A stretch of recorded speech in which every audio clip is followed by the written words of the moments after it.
ಶ್ರೀ ಗುರುಭ್ಯೋ ನಮಃ. ವಾಲ್ಮೀಕಿ ರಾಮಾಯಣದ ಬಾಲಕಾಂಡದ 65ನೇ ಸರ್ಗದಲ್ಲಿ ವಿಶ್ವಾಮಿತ್ರರ ಘೋರವಾದ ತಪಸ್ಸು ಮುಂದುವರೆದಿದ್ದನ್ನು ನಾವು ಶ್ರವಣ ಮಾಡ್ತೇವೆ. ಹಿಮಾಲಯ ಪರ್ವತದ ಉತ್ತರ ದಿಕ್ಕಿಗೆ ಬಂದು ಉತ್ತರ ದಿಕ್ಕನ್ನು ಪರಿತ್ಯಾಗ ಮಾಡಿ ಪೂರ್ವ ದಿಕ್ಕಿಗೆ ಬಂದರು. ಅಲ್ಲೊಂದು ತಪೋವನದಲ್ಲಿ ತಮ್ಮ ಪ್ರತಿಜ್ಞೆಗನುಗುಣವಾಗಿ ಘೋರವಾದ ತಪಸ್ಸನ್ನು ಮಾಡಿದರು. 1000 ವರ್ಷ ಕಾಲ ಕಟ್ಟಿಗೆ ಅಂತ ಇದ್ದುಬಿಟ್ರು ಅವರು. ಕಟ್ಟಿಗೆಗೆ ಯಾವುದೇ ಚಲನೆ ಇರೋದಿಲ್ಲ, ಯಾವುದೇ ಬೇಡಿಕೆಗಳು ಇರೋದಿಲ್ಲ. ಒಡೆದರು, ಚೂರು ಮಾಡಿದರು, ಸುಟ್ಟರು, ಆ ಕಟ್ಟಿಗೆಯಿಂದ ಯಾವುದೇ ಪ್ರತಿಭಟನೆ ಇರೋದಿಲ್ಲ. ಅಷ್ಟು ಕಠೋರವಾದಂಥ ತಪಸ್ಸನ್ನು ಅವರು ಮಾಡಿದರು. ಯೋಗದ ಸಮಾಧಿ ಅವಸ್ಥೆಯನ್ನು ಅವರು ಪಡೆದುಕೊಂಡಿದ್ರು. ಅನೇಕ ವಿಘ್ನಗಳು ಒದಗಿ ಬಂದರೂ ಕೂಡ ಅವರ ಮನಸ್ಸು ಆ ಯಾವ ವಿಘ್ನಗಳಿಗೂ ಬಲಿಯಾಗಲಿಲ್ಲ. ಯಾವ ವಿಘ್ನಗಳು ಬಂತು ಅಂತ ಇಲ್ಲಿ ಹೇಳಲಿಲ್ಲ. ಮುಂದೆ ಬರೋ ವಿಘ್ನಗಳನ್ನೆಲ್ಲ ಯಾರೋ ಭಕ್ತರು ಅಭಿಮಾನಿಗಳಾದವ್ರು ಬಂದು ನಮಗೆ ಸ್ವಲ್ಪ ಸಹಾಯ ಮಾಡಿ ಅಂತ ಕೇಳ್ಕೊಂಡು ಘಟನೆಗಳು, ಕಾಮದ ಘಟನೆ, ಕ್ರೋಧದ ಘಟನೆ ಎಲ್ಲ ಬಂದಾಯ್ತು. ಹಾಗಾಗಿ ಇನ್ನು ಮುಂದೆ ಬಂದರೆ ಇಂಥದೇ ಬಂದಿರಬೇಕು, ಇದಕ್ಕಿಂತ ಹೆಚ್ಚಿಂದ ಯಾವುದು ಬಂದಿರಲಿಕ್ಕೆ ಸಾಧ್ಯ ಇಲ್ಲ. ಹಾಗಾಗಿ ಅದನ್ನು ರಾಮಾಯಣ ಏನಂತ ವರ್ಣನೆ ಮಾಡಿಲ್ಲ. ಕೋಪ ಮಾಡಿಕೊಳ್ಳೋದಿಲ್ಲ, ಮೌನವಾಗಿರ್ತೀನಿ ಅಂತ ಅವ್ರೇನು ಪ್ರತಿಜ್ಞೆ ಮಾಡಿದ್ರಲ್ಲ, ಆ ಪ್ರತಿಜ್ಞೆಗೆ ಅನುಗುಣವಾಗಿ ಆ ತಪಸ್ಸನ್ನು ಅವರು ಮುಂದುವರೆಸಿದರು. 1000 ವರ್ಷದ ಮೌನ ವ್ರತವನ್ನು ಮಾಡಿದ ಮೇಲೆ ಆ ಪಾರಣೆಯನ್ನು ಮಾಡಬೇಕು, ಉಪವಾಸವನ್ನು ಮಾಡಿದ್ರು 1000 ವರ್ಷ ಕಾಲ. ಪಾರಣೆ ಮಾಡಬೇಕು, ಇನ್ನೇನಾದರೂ ಭೋಜನ ಮಾಡಬೇಕು ಅಂತ ತಯಾರಾದರು. ಆ ಭೋಜನ ಮಾಡಬೇಕು ಅಂತ ತಯಾರಾಗಿದ್ದಾಗ ಅವರು ಅನ್ನ ತಯಾರು ಮಾಡಿಕೊಂಡು ಏನೋ ಇನ್ನು ಭೋಜನಕ್ಕೆ ಕುತ್ಕೊಳ್ಳೋರಿದ್ರು. ಇಂದ್ರ ಬ್ರಾಹ್ಮಣ ವೇಷದಿಂದ ಅಲ್ಲಿಗೆ ಬಂದು ಅವರು ಸಿದ್ಧಪಡಿಸಿದಂಥ ಅನ್ನವನ್ನು ಯಾಚನೆ ಮಾಡಿದ. ಇದು ಇಷ್ಟು ತನಕ ನಾವು ಅಷ್ಟು ಗಮನಕ್ಕೆ ತಂದ್ಕೊಳ್ಳಿಲ್ಲ. ಇಂದ್ರ ಅಂದ್ರೆ ಅವ್ರ ತಂದೆನೇ, ಗಾದಿ ಮಹಾರಾಜನೇ, ಆ ತಂದೆನೇ ಮಗನನ್ನ ಅಷ್ಟೆಲ್ಲ ಪರಿಪರಿಯಾಗಿ ಪರೀಕ್ಷೆ ಮಾಡಿದ್ದ. ಹಾಗಾಗಿ ಬೇರೆ ಯಾವುದೇ ಋಷಿಯನ್ನ, ಬೇರೆ ಯಾವುದೇ ರಾಜನನ್ನ ಇಂದ್ರಾದಿ ದೇವತೆಗಳು ಪರೀಕ್ಷೆ ಮಾಡಿದರೆ ಅವ್ರು ಯಾವುದೇ ದುರುದ್ದೇಶದಿಂದ ಮಾಡಿದ್ದಾರೆ ಅಂತ ತಿಳ್ಕೋಬಾರ್ದು. ತಂದೆಯಾದ ಒಂದು ಮಗನನ್ನ, ಅಣ್ಣಾದವನು ತಮ್ಮನನ್ನ ಪರೀಕ್ಷೆ ಮಾಡಿದಂತೆ ಅವರು ನಮ್ಮ ಹಿತಕ್ಕಾಗಿ ಅದನ್ನು ಪರೀಕ್ಷೆ ಮಾಡ್ತಾರೆ ಅಂತ ಆ ಎಲ್ಲ ಋಷಿಮುನಿಗಳ, ರಾಜ ಚಕ್ರವರ್ತಿಗಳ ಕಥೆಯನ್ನು ತಿಳ್ಕೊಳ್ಬೇಕು. ನಮ್ಮಂಥವ್ರು ಮಾಡುವಂಥ ಸಣ್ಣ ಪುಟ್ಟ ಸಾಧನೆಗಳಿಗೆ ವಿಗ್ರಹ ಬಂದರೂ ಹೀಗೆ ಅರ್ಥ ಮಾಡ್ಕೋಬೇಕಷ್ಟೆ. ಅವ್ರು ಮಾಡುವಂಥ ಬಹಳ ದೊಡ್ಡ ಸಾಧನೆ, ಶ್ರೇಯಾಂಸಿ ಬಹುವಿಜ್ಞಾನಿ. ದೊಡ್ಡ ಮಟ್ಟದ ಶ್ರೇಯಸ್ಸಿದ್ರೆ, ದೊಡ್ಡ ಮಟ್ಟದ ಸಾಧನೆ ಇದ್ರೆ ಅದಕ್ಕೆ ವಿಘ್ನಗಳು ಬರೋದು ಬಹಳ ದೊಡ್ಡ ಮಟ್ಟದ್ದು. ನಾವು ಮಾಡುವಂಥದ್ದು ಬಹಳ ಸಣ್ಣ ಮಟ್ಟದ ವಿಘ್ನ ಸಾಧನೆ ಆದ್ದರಿಂದ ನಮ್ಮ ಸಾಧನೆಗೆ, ನಮ್ಮ ತಪಸ್ಸಿಗೆ ವಿಘ್ನ ಮಾಡಲಿಕ್ಕೆ ದೇವರಿಗೆ ಅಷ್ಟೆಲ್ಲ ಶ್ರಮ ಪಡೋದಿಲ್ಲ, ಬೇರೆ ಯಾರನ್ನು ಕಳಿಸ್ಬೇಕಾಗಿಯೂ ಇಲ್ಲ. ತಾನಾಗಿ ವಿಘ್ನ ಬಂದು ನಮ್ಮ ತಪಸ್ಸೆಲ್ಲ ಹಾಳಾಗಿ ಹೋಗ್ತದೆ. ಆ ಭೋಜನ ನನಗೆ ಕೊಡಿ, ಅನ್ನವನ್ನು ಕೊಡಿ ಅಂತ ಕೇಳಿದ ಇಂದ್ರ. ಅವರು ಸ್ವಲ್ಪವೂ ಆಲೋಚನೆ ಮಾಡಲಿಲ್ಲ. 1000 ವರ್ಷ ಉಪವಾಸ ಮಾಡಿದ್ದೇನೆ, ಹೇಗೆ ನನಗೆ ಕೊಡಲಿ, ನನ್ನ ಮುಂದೆ ಗತಿ ಏನು ಅಂತ ಆಲೋಚನೆ ಮಾಡಲಿಲ್ಲ. ಅವರು ಇಂದ್ರನಿಗೆ ಅರ್ಪಣೆ ಮಾಡಿಬಿಟ್ರು. ಮತ್ತೆ ಯಾವ ನಿಷ್ಠುರವಾದ ಮಾತನ್ನು ಮಾಡದೆ ಆ ಬ್ರಾಹ್ಮಣನನ್ನು ಕಳಿಸಿಕೊಟ್ಟು ಪುನಃ ಮೌನದ ಅನುಷ್ಠಾನವನ್ನು ಮಾಡ್ತಾ ಶ್ವಾಸೋಚ್ಛ್ವಾಸವನ್ನು ನಿರ್ಬಂಧ ಮಾಡಿ ಮತ್ತೆ 1000 ವರ್ಷವನ್ನು ಕಳೆದರು. ಹೀಗೆ ಮಾಡ್ತಾ ಇದ್ದಾಗ ಅವ್ರ ಇಡೀ ಶರೀರವೇ ಬೆಂಕಿಯಂತೆ ಉರಿಲಿಕ್ಕೆ ಪ್ರಾರಂಭ ಆಯಿತು. ತಲೆಯ ಮೇಲಿಂದ ಹೊಗೆ ಹೊರಟಿತಂತೆ. ಜನರಿಗೆ ಭಯ, ಇದೇನು ಈ ವಿಶ್ವಾಮಿತ್ರ ಶರೀರದಿಂದ ಹೊಗೆ ಹೊರಡ್ತದೆ, ಮತ್ತು ಈ ಹೊಗೆಯಿಂದ 3 ಲೋಕಗಳು ಏನಾದರೂ ಸುಟ್ಟು ಹೋಗ್ತಾವೋ ಹೇಗೆ ಅಂತ ಜನ ಎಲ್ಲ ಭಯಪಟ್ಟರು. ದೇವ ಋಷಿಗಳು, ಗಂಧರ್ವರು, ಸರ್ಪಗಳು, ರಾಕ್ಷಸರೆಲ್ಲ ಭಯದಿಂದ ದುಃಖಿತರಾಗಿ ಬ್ರಹ್ಮನ ಬಳಿಗೆ ಹೋದರು. ತಾವು ಇಲ್ಲಿ ತನಕ ಮಾಡಿದ್ದನ್ನೆಲ್ಲ ಅವ್ರು ನೆನಪು ಮಾಡಿಕೊಂಡ್ರು. ಸ್ವರ್ಗಲೋಕದಲ್ಲಿ ಅತ್ಯಂತ ಸುಂದರಿಯರಾದಂತಹ ಅಪ್ಸರೆಯನ್ನೆಲ್ಲ ವಿಶ್ವಾಮಿತ್ರ ಬಳಿಗೆ ಕಳಿಸಿವೆ. ಹಲವಾರು ಕ್ರಿಯೆಗಳಿಂದ ಅವನನ್ನು ಕೋಪಗೊಳಿಸಿವೆ. ಅವನ ತಪಸ್ಸು ಕ್ಷೀಣ ಆಗುವಂತೆ ಮಾಡಿಕೊಂಡ್ವಿ. ಹೀಗೆಲ್ಲ ಏನು ಮಾಡಿದರೂ ಕೂಡ ಆತ ಯಾವುದಕ್ಕೂ ಬಗ್ಗಲಿಲ್ಲ. ಎಲ್ಲವನ್ನೂ ಮೀರಿ ಆತ ಮೇಲೆ ಬರ್ತಿದ್ದಾನೆ. ತಪಸ್ಸು ದಿನೇ ದಿನೇ ಅಭಿವೃದ್ಧವಾಗ್ತಾ ಇದೆ. ಅತ್ಯಲ್ಪವಾದ ದೋಷವೂ ಅವನಿಗೆ ಕಾಣಿಸ್ತಾ ಇಲ್ಲ. ಇನ್ನೂ ಅವನಿಗೆ ನಾವೇನಾದರೂ ಬ್ರಹ್ಮರ್ಷಿ ಪದವನ್ನು ಕೊಡದೇ ಇದ್ದರೆ ಆತ ನಿಶ್ಚಯವಾಗಿ ತನ್ನ ತಪಸ್ಸಿನ ಶಕ್ತಿಯಿಂದ ಈ 3 ಲೋಕಗಳನ್ನು ಸುಟ್ಟು ಹಾಕ್ತಾನೆ. ಈಗಾಗಲೇ 4 ದಿಕ್ಕುಗಳು ಆತನ ತಪಸ್ಸಿನಿಂದ ವ್ಯಾಕುಲಗೊಂಡಿವೆ. ಪರ್ವತಗಳು ಸೀಳಿ ಹೋಗ್ತಾ ಇವೆ, ಸಮುದ್ರಗಳು ಒಣಗಿ ಹೋಗ್ತಾ ಇವೆ, ಭೂಮಿ ನಡುಗುತ್ತಾ ಇದೆ, ವಾಯು ವ್ಯಾಕುಲಗೊಂಡಿದೆ, ಸರಿಯಾಗಿ ಬೀಸ್ತಾ ಇಲ್ಲ ವಾಯು. ವಿಶ್ವಾಮಿತ್ರನ ಈ ಅಪರಿಮಿತವಾದಂತಹ ತೇಜಸ್ಸಿನ ಕಾರಣದಿಂದಾಗಿ ಸೂರ್ಯನು ಕೂಡ ಕಳೆಗೊಂಡಿದ್ದಾನೆ. ದೇವತೆಗಳೆಲ್ಲ ಹೇಳಿದರು. ಬರೇ ಭೂಲೋಕದ ಜನರಲ್ಲ, ಸ್ವರ್ಗಲೋಕದ ಜನರು, ಉಳಿದೆಲ್ಲ ಜನರು ಕೂಡ ಚಿಂತಿತರಾಗಿದ್ದಾರೆ. ಕರ್ತವ್ಯ ಅಕರ್ತವ್ಯ ವಿವೇಕ ಶೂನ್ಯರು. ಏನು ಮಾಡಬೇಕು ಮುಂದೆ, ಈ ಜಗತ್ತಿಗೆ ಒಳಿತಾಗೋದಕ್ಕಾಗಿ ಏನು ಮಾಡಬೇಕು ಅಂತ ಯಾರಿಗೂ ಹೊಳಿತಾ ಇಲ್ಲ. ಜನರೆಲ್ಲ ಕ್ಷುಬ್ಧರಾಗಿಬಿಟ್ರೆ ಇದ್ದ ಜನರೆಲ್ಲ ಧಾರ್ಮಿಕ ಕರ್ತವ್ಯಗಳನ್ನು ಬಿಟ್ಟು ನಾಸ್ತಿಕರಾಗಿ ಬಿಡ್ತಾರೆ. ಹಾಗಾದ್ರೆ ಜಗತ್ತಿನ ಗತಿ ಏನು? ವಿಶ್ವಾಮಿತ್ರನು ತಾನು ಸಂಕಲ್ಪ ಮಾಡಿದಂತಹ ಫಲವನ್ನು ಒಂದು ವೇಳೆ ಪಡ್ಕೊಳ್ಳದೇ ಇದ್ದರೆ ಅವನೇನಾದ್ರು ಬ್ರಹ್ಮಾಂಡವನ್ನೇ ಸೃಷ್ಟಿ ಮಾಡಿಬಿಟ್ರು ಏನು ಮಾಡೋದು? ಅದಕ್ಕಿಂತ ಮೊದಲೇ ನಾವೇ ಎಚ್ಚೆತ್ಕೊಳ್ಬೇಕು, ಅವನಿಗೆ ಬೇಕಾದನ್ನು ಕೊಟ್ಟು ಬಿಡಬೇಕು. ಇವರೆಲ್ಲ ಆಲೋಚನೆ ಮಾಡಿದರು. ಅಥವಾ ಇನ್ನೂ ಸಿಟ್ಟು ಬಂದರೆ ದೇವರಾಜ್ಯವನ್ನೇ ನನಗೆ ಕೊಡಿ, ನಾನೇ ದೇವರಾಜನಾಗಿ ಬಿಡ್ತೇನೆ ಅಂತ ಕೇಳ್ತಾನೋ ಏನೋ. ಹಾಗಾಗಿ ಕೂಡಲೇ ಅವನಿಗೆ ಬ್ರಹ್ಮರ್ಷಿತ್ವವನ್ನು ಕೊಟ್ಟು ಸಮಾಧಾನ ಮಾಡಿಬಿಡೋಣ, ಅವನ ತಪಸ್ಸನ್ನು ನಿಲ್ಲಿಸ್ತಾನೆ. ಬ್ರಹ್ಮಾದಿ ದೇವತೆಗಳೆಲ್ಲರೂ ಕೂಡ ವಿಶ್ವಾಮಿತ್ರನ ಸಮೀಪಕ್ಕೆ ಬಂದು ಆತನಿಗೆ ಮುಂದೆ ಮಾತನ್ನು ಹೇಳಿದರು. ತತಃಸುರಗಣ ಸರ್ವೇ ಪಿತಾಮಹ ಪುರೋಗಮಾಹ ವಿಶ್ವಾಮಿತ್ರಂ ಮಹಾತ್ಮಾನಂ ವಾಕ್ಯಂ ಮಧುರಮಬ್ರುವನ್ ಬ್ರಹ್ಮರ್ಷೇ ಸ್ವಾಗತಂ. ಅವನಿಗೆ ಸಂಬೋಧನೆ ಮಾಡುವಾಗಲೇ ಬ್ರಹ್ಮರ್ಷಿಯೇ ಅಂತ ಅವನನ್ನು ಸಂಬೋಧನೆ ಮಾಡಿಬಿಟ್ರು. ತಪಸಾಸ್ಮ ಸುತೋಷಿತಾ, ನಿನ್ನ ತಪಸ್ಸಿನಿಂದ ನಮಗೆಲ್ಲರಿಗೂ ಸಂತೋಷ ಆಗಿದೆ. ಬ್ರಾಹ್ಮಣ್ಯಂ ತಪಸಾ ಉಗ್ರೇಣ ಪ್ರಾಪ್ತವಾನಸಿ, ಭಯಂಕರವಾದ ತಪಸ್ಸನ್ನು ಮಾಡಿ ಕ್ಷತ್ರಿಯನಾದವನು ನೀನು ಬ್ರಾಹ್ಮಣನಾಗಿದ್ದಿ ಅಂತ ಅವನನ್ನು ಹರಿಸಿದರು. ವಿಶ್ವಾಮಿತ್ರರು ಕಣ್ತೆಗೆದು ಅವರೆಲ್ಲರಿಗೂ ನಮಸ್ಕಾರ ಮಾಡಿದರು. ನನಗೆ ಬ್ರಾಹ್ಮಣ್ಯವನ್ನು ನೀವು ಕೊಟ್ಟದ್ದಕ್ಕಾಗಿ, ದೀರ್ಘಾಯುಷ್ಯವನ್ನು ಕೊಟ್ಟದ್ದಕ್ಕಾಗಿ ನನಗೆ ಸಂತೋಷ ಆಗಿದೆ. ಅದರ ಪ್ರತಿಫಲವಾಗಿ ಓಂಕಾರ ಅಂದರೆ ಬ್ರಹ್ಮಜ್ಞಾನಕ್ಕೆ ಸಾಧನೀಭೂತವಾದಂಥ ಓಂಕಾರ, ಯಜ್ಞಕ್ಕೆ ಸಾಧನೀಭೂತವಾದಂಥ ವಷಟ್ಕಾರ, ಅಂಗಾಂಗ ಸಮೇತಗಳಾದಂಥ ವೇದಗಳು ಎಲ್ಲವೂ ಕೂಡ ಮೂರ್ತಿಮತ್ತಾಗಿ ನನ್ನಲ್ಲಿ ನೆಲೆಸಬೇಕು. ನಾನಿನ್ನು ಯಾವುದನ್ನೂ ಅಧ್ಯಯನ ಮಾಡಬೇಕಾಗೇ ಇಲ್ಲ, ನನಗೆ ಯಾವತ್ತೂ ಎಲ್ಲವೂ ಹೊಳೆಯಬೇಕು. ಧನುರ್ವೇದವನ್ನು ತಿಳಿದಂಥವರಲ್ಲಿ ನಾನು ಅಗ್ರಗಣ್ಯ ಆಗಬೇಕು. ಬರೇ ಶಾಸ್ತ್ರ ಅಲ್ಲ, ಶಸ್ತ್ರ ಎರಡರಲ್ಲೂ ಕೂಡ ನಾನು ಪಾರಂಗತನಾಗಬೇಕು. ಎಲ್ಲದಕ್ಕಿಂತ ಹೆಚ್ಚಾಗಿ ವಸಿಷ್ಠ ಭೀಮಾಸನ ಒಪ್ಕೊಳ್ಬೇಕು. ಅವರು ವಿಶ್ವಾಮಿತ್ರ ಬ್ರಹ್ಮರ್ಷಿ ಅಂತ ಒಪ್ಕೊಂಡ್ರೆ ನೀವು ನನಗೆ ಬ್ರಹ್ಮರ್ಷಿ ಪದವನ್ನು ಕೊಟ್ಟಿದ್ದು ಸಾರ್ಥಕ. ನೀವು ಎಲ್ಲ ಕಾರ್ಯವನ್ನು ಮಾಡಿಕೊಟ್ಟು ನಿಮ್ಮ ಲೋಕಕ್ಕೆ ತೆರಳಬಹುದು, ಅಲ್ಲಿ ತನಕ ತೆರಳಬೇಡಿ ಅಂತ ಸೂಚನೆ ಕೊಟ್ಟಂಗೆ. ಈ ದೇವತೆಗಳು ಏನೂ ವಿಚಾರ ಮಾಡಲಿಲ್ಲ, ಕೂಡಲೇ ವಸಿಷ್ಠರ ಆಶ್ರಮಕ್ಕೆ ಹೋದರು. ವಸಿಷ್ಠರು ದೇವತೆಗಳ ಮಾತನ್ನೆಲ್ಲ ಕೇಳಿದ್ರು. ಎಲ್ಲ ದೇವತೆಗಳನ್ನು ಕರ್ಕೊಂಡು ವಿಶ್ವಾಮಿತ್ರನ ಬಳಿಗೆ ಬಂದರು. ವಿಶ್ವಾಮಿತ್ರ ಬ್ರಹ್ಮರ್ಷಿ ಹೌದು ಅಂತ ಅವರು ಕೂಡ ಒಪ್ಕೊಂಡ್ರು. ಅವರು ಉದಾರ ಸ್ವಭಾವದವರೇ ಆಗಿದ್ದರು. ಬ್ರಹ್ಮರ್ಷಿತ್ವಂ ನ ಸಂದೇಹ ಸರ್ವಂ ಸಂಪತ್ಸತೆ ತವ, ನೀನು ಬ್ರಹ್ಮರ್ಷಿಯಾಗಿದ್ದಿ, ನೀನು ಕೇಳಿದಂತಹ ಜ್ಞಾನ ಶಸ್ತ್ರ ಶಾಸ್ತ್ರ ಎಲ್ಲವೂ ಕೂಡ ನಿನಗೆ ಹೊಳೆದಿದೆ, ನೀನು ಇದ್ರ ಬಗ್ಗೆ ಮತ್ತಷ್ಟು ವಿಚಾರ ಮಾಡಬೇಕಾಗಿಲ್ಲ. ಹೀಗೆ ಆ ವಿಶ್ವಾಮಿತ್ರನಿಗೆ ಎಲ್ಲರೂ ಕೂಡ ಆಶೀರ್ವಾದ ಮಾಡಿ ತಮ್ಮ ತಮ್ಮ ಸ್ಥಾನಗಳಿಗೆ ತೆರಳಿದರು. ಶತಾನಂದ, ಗೌತಮರ ಮತ್ತು ಅಹಲ್ಯರ ಮಗನ ಅಂತ ಶತಾನಂದ ಈ ಮುಂದಿನ ಮಾತನ್ನ ಆ ರಾಮನಿಗೆ ಹೇಳಿದ. ರಾಮನೇ, ಹೀಗೆ ವಿಶ್ವಾಮಿತ್ರರು ಬ್ರಾಹ್ಮಣ್ಯವನ್ನು ಪಡೆದುಕೊಂಡ್ರು. ಎಲ್ಲ ದೇವತೆಗಳಿಗೂ ಸತ್ಕಾರ ಮಾಡಿದ್ರು, ವಸಿಷ್ಠರಿಗೂ ಸತ್ಕಾರ ಮಾಡಿದ್ರು. ವೈರವನ್ನೆಲ್ಲ ಬಿಟ್ಟುಕೊಟ್ಟಿದ್ರು ಅವರು.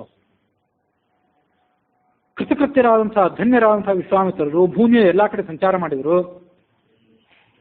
ಇವರು ತಪೋಮೂರ್ತಿಯಾಗಿದ್ದಾರೆ, ಮಹಾಧಾರ್ಮಿಕರಾಗಿದ್ದಾರೆ. ಹೀಗೆ ವಿಶ್ವಾಮಿತ್ರರ ಕಥೆಯನ್ನು ಹೇಳಿದ ಬಳಿಕ ಆ ಶತಾನಂದರು ಅಲ್ಲಿ ವಿರಮಿಸಿದರು. ವಿಶ್ವಾಮಿತ್ರರನ್ನು ಮುಂದೆ ಕೂಡಿಸ್ಕೊಂಡೇ ಈ ಕಥೆ ಹೇಳಿದರು.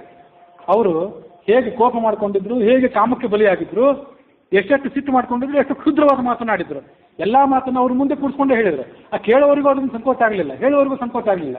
ಇದು ನೀವು ಸ್ವಲ್ಪ ಗಮನಿಸಿ, ಕಥೆ ಕೇಳಬೇಕಾದ್ರೆ ನಾವು ಕೇಳೋರು ಸುಲಭವಾಗಿ ಹೇಳ್ಬಿಡ್ತೀವಿ, ಕೇಳೋರು ಸುಲಭವಾಗಿ ಹೇಳ್ಬಿಡ್ತಾರೆ. ಯಾಕೆಂದ್ರೆ ಕಥೆ ವಿಷಯ ಅಲ್ಲೆಲ್ಲೋ ಬೇರೆ ಕಡೆ ಇರ್ತದೆ. ನಾನು ಮಾಡಿದ ತಪ್ಪನ್ನು ನೀವೇನಾದ್ರು ಸ್ವಲ್ಪ ಯಾರ್ದಾರು ಮುಂದೆ ಹೇಳ್ಬಿಟ್ರೆ ಸ್ವಲ್ಪ ಸುಮ್ಮನೆ ಇರ್ರಿ ಅಂತೇವೆ ನಾನೇ ನಿಮಗೆ. ನಾವು ನಮ್ಮ ತಪ್ಪನ್ನು ಮುಚ್ಚಿಟ್ಕೊಳ್ಳೋಕೆ ಪ್ರಯತ್ನ ಪಡ್ತೀವಿ. ಆ ವಿಶ್ವಾಮಿತ್ರ ಅದನ್ನ ಯಾವುದನ್ನು ಮುಚ್ಚಿಟ್ಕೊಳ್ಳೋಕೆ ಪ್ರಯತ್ನ ಪಡಲಿಲ್ಲ. ಆ ಎಲ್ಲ ಅವರು ಅನುಭವಿಸಿದ ಕಷ್ಟಗಳು, ಅವರು ಅನುಭವಿಸಿದಂಥ ಆತಂಕಗಳೇನಿದ್ದವು ಅವೆಲ್ಲ ಅವರು ಪಡ್ಕೊಂಡಂತಹ ಬ್ರಹ್ಮರ್ಷಿ ಪದ ಏನಿತ್ತು, ಆ ಬ್ರಹ್ಮರ್ಷಿ ಪದಕ್ಕೆ ಅವೆಲ್ಲ ಆ ಆತಂಕಗಳೆಲ್ಲ ಕರಗಿ ಹೋದವು. ಹಾಗಾಗಿ ಆ ರಾಮ ಲಕ್ಷ್ಮಣರನ್ನು ಮುಂದೆ ಕೂಡಿಸ್ಕೊಂಡು ಜನಕ ಮಹಾರಾಜಗೆ, ಅವನು ಅಲ್ಲೇ ಇದ್ದ, ಸೀತೆಯ ಅಪ್ಪನಾದಂಥ ಜನಕ ಮಹಾರಾಜನೂ ಅಲ್ಲೇ ಇದ್ದ, ಅವನನ್ನು ಮುಂದೆ ಕೂಡಿಸ್ಕೊಂಡು ಇದನ್ನೆಲ್ಲ ಏನು ಹೇಳಿದ್ರಲ್ಲ, ಆ ಹೇಳೋರಿಗೆ ಯಾವ ಸಂಕೋಚವೂ ಆಗಲಿಲ್ಲ. ಅದನ್ನೆಲ್ಲವೂ ವಿಸ್ತಾರವಾಗಿ ಕಾವ್ಯಮಯವಾದಂಥ ಭಾಷೆಯಲ್ಲಿ ಆ ಶತಾನಂದ ಹೇಳಿ ಮುಗಿಸಿದರು. ಆ ಜನಕನು ಹೇಳಿದಂತೆ, ಮನುಷ್ಯರಾದ ವಿಶ್ವಾಮಿತ್ರರೇ, ಸೂರ್ಯವಂಶೀಯನಾದಂಥ ಈ ರಾಮನನ್ನು ಕರೆದುಕೊಂಡು ನೀವು ಇಲ್ಲಿಗೆ ಬಂದಿದ್ದೀರಿ. ನಾನು ನಿಶ್ಚಯವಾಗಿ ಧನ್ಯನಾಗಿದ್ದೇನೆ. ನಿಮ್ಮ ದರ್ಶನ ಮಾತ್ರದಿಂದ ನಾನು ಪವಿತ್ರನಾಗಿದ್ದೇನೆ. ನಿಮ್ಮ ಅಗಣಿತವಾದಂತಹ ಗುಣಗಳ ವರ್ಣನೆಯನ್ನ ಈ ರಾಮನ ಮತ್ತು ಲಕ್ಷ್ಮಣನಿಂದ ಕೂಡಿದಂತಹ ಸಭೆಯಲ್ಲಿ ನಾನು ಇವತ್ತು ಕೇಳಿದೆ. ನಿಮ್ಮ ತಪಸ್ಸು, ನಿಮ್ಮ ಬಲ, ಗುಣ ಇವೆಲ್ಲವೂ ಕೂಡ ಅಪ್ರಮೇಯವಾದದ್ದು. ನಿಮ್ಮ ಅದ್ಭುತವಾದ ಚರಿತ್ರೆಯಲ್ಲಿ ಎಷ್ಟು ಬಾರಿ ಕೇಳಿದ್ರೂ ನಮಗೆ ತೃಪ್ತಿ ಆಗೋದಿಲ್ಲ, ಇನ್ನೂ ಕೇಳಬೇಕು ಅಂತ ಅನಿಸ್ತದೆ. ಸಂಧ್ಯಾಕಾಲ ಪ್ರಾಪ್ತವಾಗಿದೆ, ತಾವಿನ್ನು ವಿಶ್ರಾಂತಿ ತೆಗೆದುಕೊಳ್ಳಿ, ನಾಳೆ ಬೆಳಿಗ್ಗೆ ನಾವು ಮತ್ತೆ ಭೇಟಿಯಾಗಬಹುದು ಅಂತ ಹೀಗೆ ವಿಶ್ವಾಮಿತ್ರರಿಗೆ ಆತ ಹೇಳಿದ. ನಾನು ಹೋಗಿ ಬರ್ತೇನೆ ಅಂತ ಅವರು ಸಮ್ಮತಿಯನ್ನು ತೆಗೆದುಕೊಂಡು ಅಲ್ಲಿಂದ ಹೊರಟು ಹೋದ.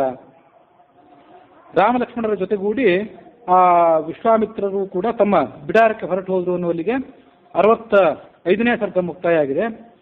ಆ ವಿಶ್ವಾಮಿತ್ರರ ಕಥೆ ಏನಿದೆ ಆ ಕಥೆಯ ಮೂಲಕ ಮತ್ತು ಇಲ್ಲಿ ಈ ರಾಮಾಯಣದಲ್ಲಿ ಮಹಾಭಾರತದಲ್ಲಿ ಬರದೇ ಇರುವಂತಹ ಕೆಲವು ಸಂಗತಿಗಳನ್ನು ಲಕ್ಷ್ಮೀ ಶೋಭನ ಪದದ ಕನ್ನಡದ ವ್ಯಾಖ್ಯಾನದಲ್ಲಿ ಅವರು ಗುರುಗಳಾದಂತಹ ಹೈವದನ ಪುರಾಣಿಕರು ವರ್ಣನೆ ಮಾಡಿದ್ದಾರೆ. ಅದನ್ನು ಸ್ವಲ್ಪ ನಾವು ಗಮನಿಸಬೇಕು. ಸಂಸ್ಕೃತದಲ್ಲಿ ಒಂದು ಸುಭಾಷಿತ ನನಗೆ ಆಕಸ್ಮಿಕವಾಗಿ ನೆನಪಿಗೆ ಬಂತು. ಜೀರ್ಣಮನ್ನಂ ಪ್ರಶಂಸಂತಿ ಭಾರ್ಯಾಂಚ ಗತಯೌವನಾಂ ರಣಾತ್ ಪ್ರತ್ಯಾಗತಂ ವೀರಂ ಸತ್ಯಂಚ ಗೃಹಮಾಗತಂ. ಯಾರನ್ನು ಹೊಗಳಬೇಕು ಅಂದರೆ ಕೂತು ಪ್ರಾಣ ಹೇಳೋರನ್ನು ಹೊಗಳಬಾರದು. ಯಾಕೆಂದ್ರೆ ಜೀರ್ಣಂ ಅನ್ನಂ ಪ್ರಶಂಸಂತಿ, ಪ್ರಶಂಸೆ ಯಾರನ್ನು ಮಾಡಬೇಕು? ನೀವು ತಿಂದಂಥ ಆಹಾರ ಏನಿದೆಯಲ್ಲ, ನಿಮ್ಮ ಎದುರಿಗೆ ಎಲೆಯಲ್ಲಿ ಆಹಾರ ಹಾಕ್ಕೊಂಡು ಕುತ್ಕೊಂಡಿದ್ದೀರಿ, ಆ ಆಹಾರವನ್ನು ಹೊಗಳಬಾರ್ದಂತೆ. ಆ ಆಹಾರವನ್ನು ನೀವು ತಿಂದಾದ ಮೇಲೆ ಅದು ನಿಮ್ಮ ಮೈಯಲ್ಲಿ ಯಾವ ರೀತಿಯಾಗಿ ರಕ್ತಮಾಂಸ ರೂಪದಿಂದ ಪರಿಣಾಮ ಹೊಂದಿತ್ತು, ಯಾವ ರೀತಿಯಾಗಿ ನಿಮ್ಮ ಸದ್ಬುದ್ಧಿಗೆ ಅದು ಪ್ರೇರಕವಾಯಿತು ಅನ್ನೋದ್ರ ಮೇಲೆ ನಾವು ಒಳ್ಳೆಯ ಆಹಾರವನ್ನು ತಿಂದಿವಿ ಅಂತ ಅದನ್ನು ಹೊಗಳಬೇಕು.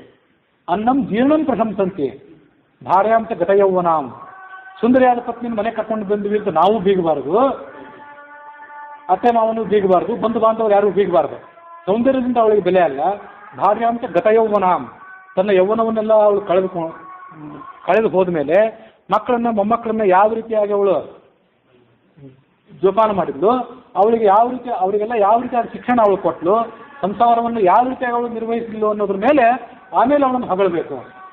ಭಾರ್ಯಾಂ ಗತಯೌವನಾಂ ಪ್ರಶಂಸಂತೆ ರಣಾತ್ ಪ್ರತ್ಯಾಗತಂ ವೀರಂ. ಒಬ್ಬ ಶೂರ ಕೈಯಲ್ಲಿ ಖಡ್ಗ ಹಿಡ್ಕೊಂಡು ಯುದ್ಧ ಭೂಮಿಗೆ ಹೊರಟ ಅಂತ ಅವನು ಹೊಗಳಬಾರದು. ಆತ ರಣಾತ್ ಪ್ರತ್ಯಾಗತಂ ವೀರಂ, ಅಲ್ಲಿ ಹೋದಾಗ ಹೆದರಿ ತಿರುಗಿ ಓಡಿ ಬರ್ತಾನೋ ಅಥವಾ ಅಲ್ಲೇ ಸಾಯ್ತಾನೋ ಏನು ಗೊತ್ತು. ರಾಷ್ಟ್ರವನ್ನು ರಕ್ಷಣೆ ಮಾಡಿ ಧರ್ಮಕ್ಕಾಗಿ ಸ್ತ್ರೀಯರ ಪಾತಿವ್ರತ್ಯ ರಕ್ಷಣೆಗಾಗಿ ತಯಾರು ಮಾಡಿರ್ತಾರೆ. ಆತ ಯುದ್ಧವನ್ನು ಮುಗಿಸಿ ಬಂದ್ಮೇಲೆ ಆತನನ್ನು ಹೊಗಳಬೇಕು.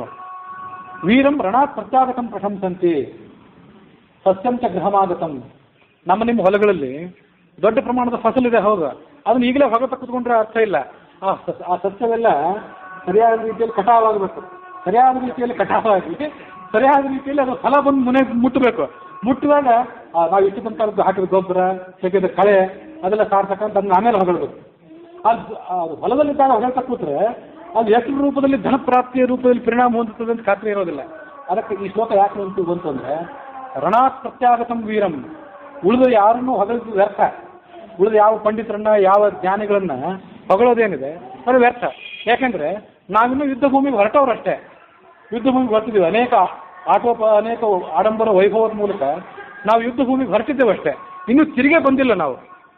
ಆ ಯುದ್ಧ ಭೂಮಿಯಲ್ಲಿ ಯಾವ ಥರ ಯುದ್ಧವನ್ನು ಎದುರಿಸ್ತೀವಿ, ಎಷ್ಟು ಅಡ್ಡಿ ಆತಂಕಗಳನ್ನು ಎದುರಿಸ್ತೀವಿ ಅನ್ನೋದ್ರ ಮೇಲೆ ನಮ್ಮನ್ನು ಉಳಿದವರು ಪ್ರಶಂಸೆ ಮಾಡಬೇಕು. ನಾವು ಕೂಡ ಮಾಡಿದ ಸಾಧನೆ ಎಲ್ಲ ಸಾರ್ಥಕ ಆಯಿತು ಅಂತ ನಾವು ಭಾವಿಸಬೇಕು ಅಂತ ಒಂದು ಸುಭಾಷಿತ ನೆನಪಿಗೆ ಬಂತು.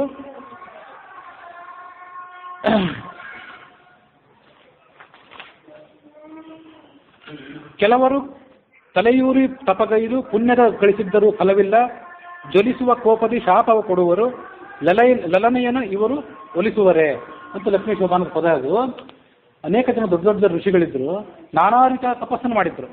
ತಲೆ ಕೆಳಗಾಗಿ ತಪಸ್ಸು ಮಾಡಿದ್ರು, ಬರೇ ಅಂಗುಷ್ಟದ ಮೇಲೆ ನಿಂತು ತಪಸ್ಸು ಮಾಡಿದವರಿದ್ರು.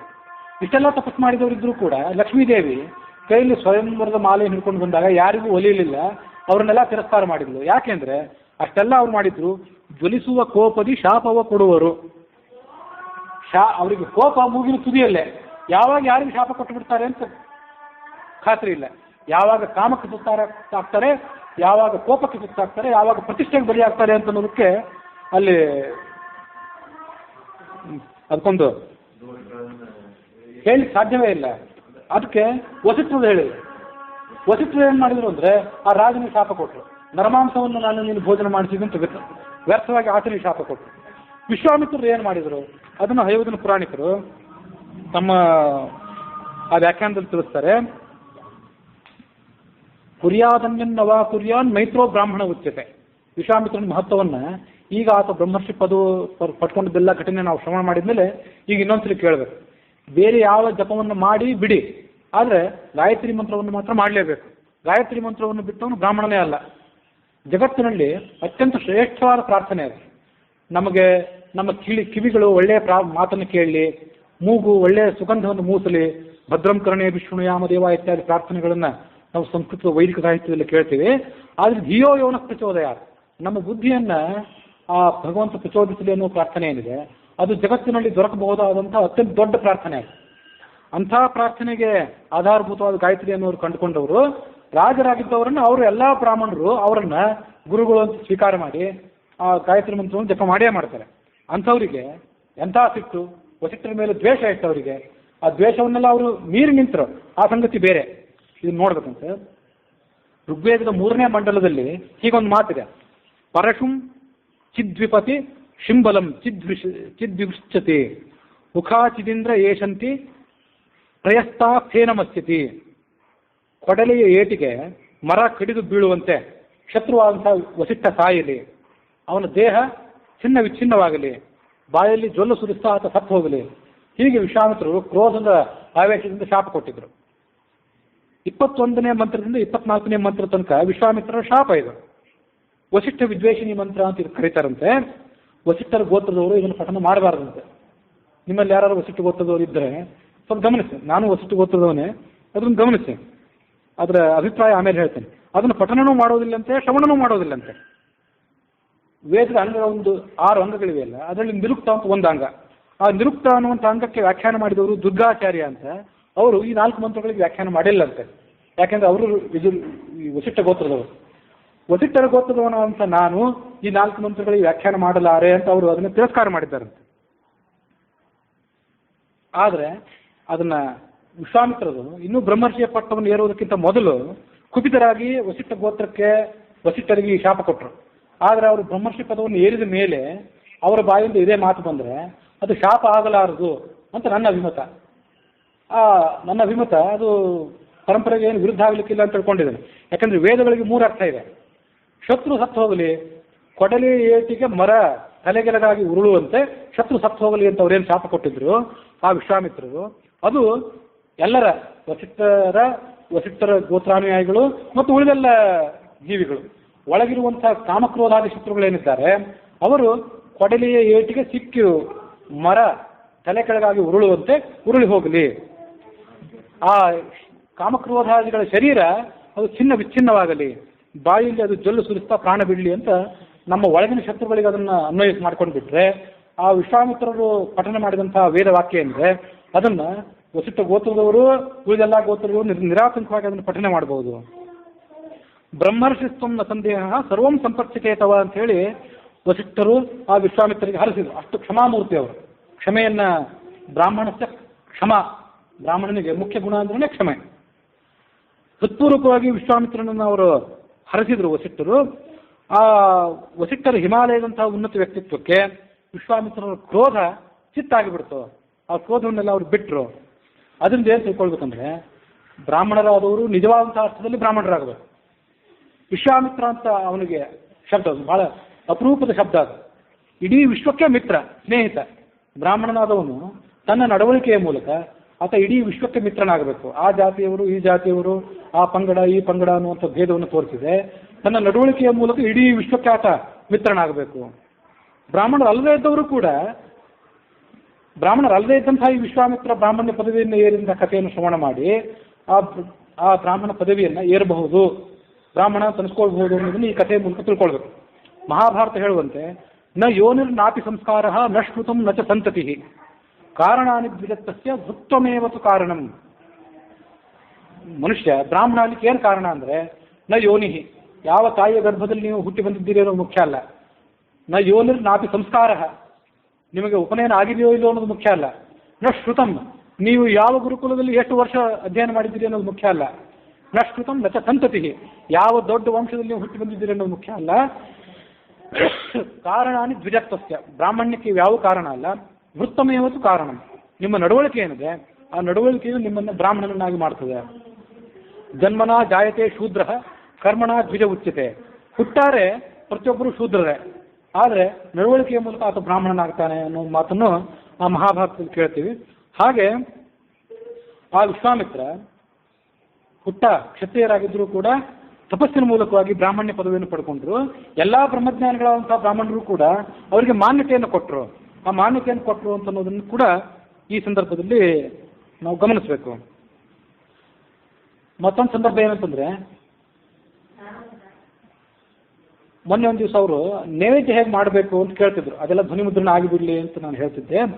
ಪರಮಾತ್ಮನ ನೈವೇದ್ಯ ಮಾಡಿದ ಬಳಿಕ ರಮಾ ಬ್ರಹ್ಮಾದಯೋ ದೇವಾಹ ಸನಕಾದ್ಯ ಶುಕಾದಯ ಅನ್ನೋ ಅನುಸಂಧಾನದಿಂದ ಪರಮಾತ್ಮನ ನೈವೇದ್ಯ ಮಾಡಿ, ಅದಾದ್ಮೇಲೆ ಪರಶುಕ್ಲತ್ರಯರಾದಂತಹ ಲಕ್ಷ್ಮೀದೇವಿ, ಬ್ರಹ್ಮವಾಯುಗಳು, ಭಾರತೀಯ ಸರಸ್ವತಿಯರಿಗೆ ನೈವೇದ್ಯ ಮಾಡ್ತೀವಿ.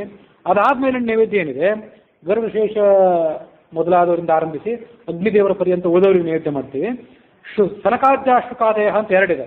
ಒಂದು ಸಣ್ಣ ಪಾತ್ರೆಯಲ್ಲಿ ವೈಷ್ಣುದೇವಕ್ಕೆ ನೈವೇದ್ಯ ತೆಗೆದಿಟ್ಟು ಮತ್ತೆರಡು ಅಗಳನ್ನೇನು ತೆಗೆದಿರ್ತೇವಲ್ಲ, ಮತ್ತೆರಡು ತುತ್ತುಗಳನ್ನು, ಒಂದು ತುತ್ತು ಗರುಡಶೇಷರಿಂದ ಆರಂಭಿಸಿ ಅಗ್ನಿದೇವತೆಯ ತನಕ, ಮತ್ತೊಂದು ತುತ್ತೇನಿದೆ ಸನಕಾದ್ಯ ಶುಕಾದಯ, ಸನಕ ಸನಂದನ ಮೊದಲಾದ ಋಷಿಗಳಿಗೆ ಮತ್ತು ಶುಕಾದಿಗಳಿಗೆ ಅಂತ ಹೀಗಿದೆ. ಅಲ್ಲಿ ಗೋತ್ರ ಪ್ರವರ್ತಕರಾದಂತಹ ಋಷಿಗಳನ್ನು ಕೂಡ ಸೇರಿಸ್ಕೊಳ್ಬೇಕು ಅಂತ ಒಬ್ಬರು ಜ್ಞಾನಿಗಳ ಮೂಲಕ ನಾನು ಕೇಳಿದೆ. ಅವರವರ ಗೋತ್ರ ಏನಿದೆ, ತಾಯಿಯ ಗೋತ್ರ, ತಂದೆಯ ಗೋತ್ರ, ಆ ಗೋತ್ರದ ಮೂಲಕ ನಾವು ಹುಟ್ಟಿ ಬಂದವರಾದ್ರಿಂದ ಆ ಗೋತ್ರ ಪ್ರವರ್ತಕರಾದಂತಹ ಋಷಿಗಳನ್ನು ಕೂಡ ಸನಕ ಆದಿ, ಶುಕ ಆದಿ ಅನ್ನೋ ಪದದಿಂದ, ಮೊದಲಾದವರು ಅನ್ನೋ ಪದದಿಂದ ಆ ತಂದೆಯ ಗೋತ್ರ ಮತ್ತು ತಾಯಿಯ ಗೋತ್ರವನ್ನು ಎರಡನ್ನೂ ಕೂಡ ತೆಗೆದುಕೊಳ್ಬೇಕು. ಮತ್ತು ಎಲ್ಲದಕ್ಕಿಂತ ಹೆಚ್ಚಾಗಿ ಗಾಯತ್ರಿ ಮಂತ್ರವನ್ನು ಕೊಟ್ಟಂತಹ ವಿಶ್ವಾಮಿತ್ರರನ್ನು ಕೂಡ ಆ ಸಂದರ್ಭದಲ್ಲಿ ಶ್ರವಣ ಮಾಡಬೇಕು. ಆ ವಿಶ್ವಾಮಿತ್ರರನ್ನು ಕೂಡ ಆದಿ ಪದದಿಂದ ಸಂಗ್ರಹ ಮಾಡಿಕೊಂಡು ಅವರಿಗೂ ನೈವೇದ್ಯ ನಾವು ಮಾಡೋದಾದ್ರೆ, ವಿಶ್ವಾಮಿತ್ರರು ಮತ್ತು ತಾಯಿಯ ಗೋತ್ರ, ತಂದೆಯ ಗೋತ್ರ ಪ್ರವರ್ತಕರಾದಂತಹ ಋಷಿಗಳು ಅವರಿಗೆ ದಿನನಿತ್ಯ ನೈವೇದ್ಯ ಮಾಡಿದ್ದಾದ್ರೆ, ಸುಮ್ಮನೆ ಆದಿ ಪದದಿಂದ ಅವರು ಇವರು ಅಂತ ನಾವು ಸರ್ವನಾಮ ಶಬ್ದದಿಂದ ಅದನ್ನು ಹೇಳೋ ಬದಲು ಅವರನ್ನು ನಿರ್ದಿಷ್ಟವಾದ ಶಬ್ದದಿಂದ ತೆಗೆದುಕೊಂಡ್ರೆ ಅವರಿಗೆ ನಾವು ಯೋಗ್ಯವಾದ ಕೃತಜ್ಞತೆಯನ್ನು ಸಲ್ಲಿಸಿದಂತಾಗ್ತದೆ. ಹೀಗೆ ಪರಮಾತ್ಮನ ನೈವೇದ್ಯ ಆದ ಬಳಿಕ ಪರಶುಕ್ತ ಪ್ರಿಯರಿಗೆ, ಅದಾದ ಬಳಿಕ ಗರುಡಶೇಷ ರುದ್ರಾದಿಗಳಿಗೆ, ಅಗ್ನಿದೇವತೆಯ ತನಕ ಒಂದು ಅನ್ನದ ತುತ್ತು, ಮತ್ತೊಂದು ಅನ್ನದ ತುತ್ತು ಏನಿದೆ ಸನಕ ಶುಕಾದಿ ಋಷಿಗಳು, ಅದಲ್ಲದೆ ತಂದೆಯ ಗೋತ್ರ, ತಾಯಿಯ ಗೋತ್ರ ಪ್ರವರ್ತಕರಾದಂತಹ ಋಷಿಗಳು ಮತ್ತು ಗಾಯತ್ರಿ ಮಂತ್ರವನ್ನು ಬ್ರಾಹ್ಮಣ ಕುಲಕ್ಕೆ ಕೊಡಮಾಡಿದಂತಹ ವಿಶ್ವಾಮಿತ್ರರ ಒಂದು ನೈವೇದ್ಯ. ಹೀಗೆ ಆ ನೈವೇದ್ಯದ ಕ್ರಮವನ್ನು ಕೂಡ ಅನುಸಂಧಾನ ಮಾಡ್ಕೊಳ್ಬಹುದು. ಆ ಮೂಲಕ ಆ ಋಷಿಗಳಿಗೆ ನಾವು ಕೃತಜ್ಞತೆಯನ್ನು ಸಲ್ಲಿಸಿದಂತಾಗ್ತದೆ ಅನ್ನೋದನ್ನ ಈ ವಿಶ್ವಾಮಿತ್ರನ ಆ ಚರಿತ್ರೆಯ ಮೂಲಕ ನಾವು ಅನುಸಂಧಾನ ಮಾಡ್ಕೊಳ್ಬೇಕು ಅನ್ನುವಲ್ಲಿಗೆ ಇವತ್ತಿನ ಕಥೆ ಮುಕ್ತಾಯ ಆಗಿದೆ.